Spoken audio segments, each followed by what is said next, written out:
মধ্যপ্রাচ্যে যুদ্ধের দামামা। মাঝ আকাশ থেকে ফিরল ফ্লাইট, জেদ্দায় অবরুদ্ধ মিস্টার ডিপেন্ডেবল মুশফিক। মধ্যপ্রাচ্যের আকাশ এখন আক্ষরিক অর্থেই বারুদের গন্ধে ভারী।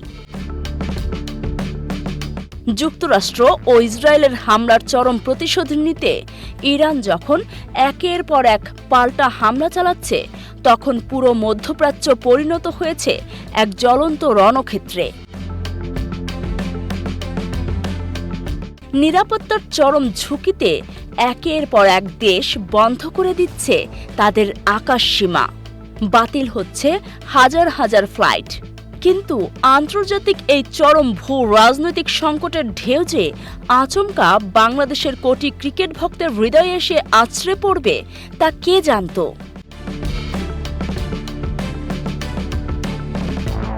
পবিত্র ওমরাহ পালন শেষে দেশে ফেরার পথে এই ভয়াবহ যুদ্ধ পরিস্থিতির মাঝখানে আটকা পড়েছেন বাংলাদেশ জাতীয় দলের সবচেয়ে আস্থার প্রতীক মিস্টার ডিপেন্ডেবল মুশফিকুর রহিম। মাঝ আকাশ থেকে হঠাৎ ফ্লাইট ঘুরিয়ে দেওয়া, জেদ্দা বিমানবন্দরে হাজারো যাত্রীর সাথে অবরুদ্ধ হয়ে পড়া, কি এক ভয়াবহ এবং রুদ্ধশ্বাস পরিস্থিতির মধ্য দিয়ে যাচ্ছেন আমাদের মুশফিক।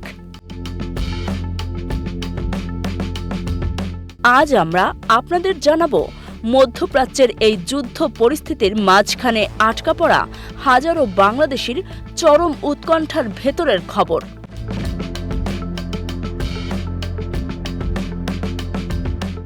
ঘটনাটি ঘটেছে ২৮শে ফেব্রুয়ারি শনিবার।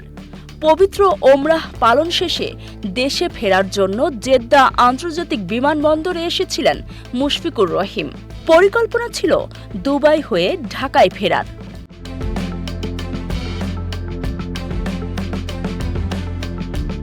শনিবার সকালেই ইমিরেটস এয়ারলাইন্সের EK0806 ফ্লাইটে জেদ্দা থেকে দুবাইয়ের উদ্দেশ্যে রওনা হয়েছিলেন তিনি।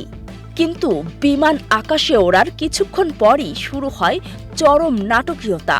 রাডারে তখন লাল সংকেত। যুক্তরাষ্ট্র, ইসরায়েল ও ইরানের মধ্যকার সংঘাত তখন এমন এক পর্যায়ে পৌঁছেছে যে মধ্যপ্রাচ্যের আকাশসীমা যাত্রীবাহী বিমানের জন্য আক্ষরিক অর্থেই এক মৃত্যু ফাঁদে পরিণত হয়েছে। বাধ্য হয়ে মাঝপথ থেকেই ইমিরেটসের ওই ফ্লাইটটি ইউটার্ন বা ঘুরিয়ে দেওয়া হয়। চরম উৎকণ্ঠা আর আতঙ্কের প্রহর শেষে ফ্লাইটটি পুনরায় নিরাপদে জেদ্দার বিমানবন্দরে অবতরণ করে।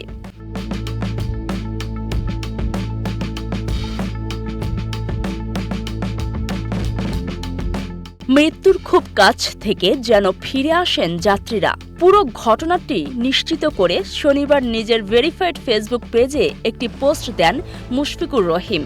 সেই পোস্টে উঠে এসেছে যুদ্ধ পরিস্থিতির ভয়াবহতা এবং একজন আটকে পড়া মানুষের অসহায়ত্ব। মুশফিক তার পোস্টে লিখেছেন, দুর্ভাগ্যবশত যুদ্ধ পরিস্থিতির কারণে সব ফ্লাইট জেদ্দায় ফিরে এসেছে এবং আমি জেদ্দা বিমানবন্দরে হাজার যাত্রীর সাথে অবস্থান করছি। ২২ গজের পিচে যিনি দলের সবচেয়ে বড় নির্ভরতার প্রতীক, বিপদের মুহূর্তে যিনি দলকে বারবার টেনে তোলেন, সেই মিস্টার ডিপেন্ডেবল আজ তাকিয়ে আছেন নিয়তির দিকে।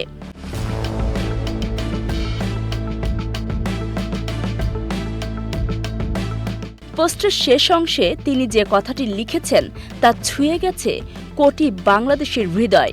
তিনি লিখেছেন, কেবল শক্তিমান আল্লাহ জানেন আমরা অন্যান্য বাংলাদেশিদের সাথে কখন এবং কিভাবে ঢাকা পৌঁছাতে পারব। সবার দোয়া প্রার্থী। মুশফিকের এই একটি পোস্ট বুঝিয়ে দিচ্ছে জেদ্দা বিমানবন্দরে পরিস্থিতি কতটা নাজুক। শুধু মুশফিক নন, তার সাথে আটকে আছেন আরও হাজার হাজার প্রবাসী বাংলাদেশি এবং ওমরাহ পালনকারী। আকাশে যুদ্ধ বিমানের হুঙ্কার আর নিচে দেশে ফেরার অপেক্ষায় থাকা হাজারো মানুষের উদ্বেগ। মধ্যপ্রাচ্য এখন যেন এক অবরুদ্ধ বদ্ধভূমি। মধ্যপ্রাচ্যের এই পরাশক্তিগুলোর ক্ষমতার লড়াইয়ের চরম মূল্য চোকাচ্ছেন সাধারণ যাত্রীরা। আকাশপথ কবে স্বাভাবিক হবে, ইরান ইসরায়েলের এই সংঘাত কোথায় গিয়ে থামবে, তার কোনো উত্তর আপাতত কারো কাছে নেই। বাংলাদেশ সরকার এবং সংশ্লিষ্ট এয়ারলাইন্সগুলো কি দ্রুততম সময়ে মুশফিকুর রহিম সহ আটকে পড়া বাংলাদেশিদের নিরাপদে দেশে ফিরিয়ে আনার কোনো বিশেষ ব্যবস্থা গ্রহণ করবে? নাকি যুদ্ধ পরিস্থিতির উন্নতি না হওয়া পর্যন্ত জেদ্দার ওই টার্মিনালগুলোতেই উৎকণ্ঠায় প্রহর গুনতে হবে তাদের? মুশফিকুর রহিমের দেশে ফেরার সর্বশেষ আপডেট, মধ্যপ্রাচ্যের যুদ্ধ পরিস্থিতির প্রতি মুহূর্তের খবর এবং আটকে পড়া বাংলাদেশিদের এক্সক্লুসিভ তথ্য জানতে চোখ রাখুন আমাদের চ্যানেলে। এতক্ষণ দেখছিলেন ইকো অফ বাংলাদেশ। প্রতিদিনের এমন নিউজ আপডেট পেতে সাবস্ক্রাইব করুন আমাদের চ্যানেল, সেই সাথে অন করে রাখুন বেল আইকন।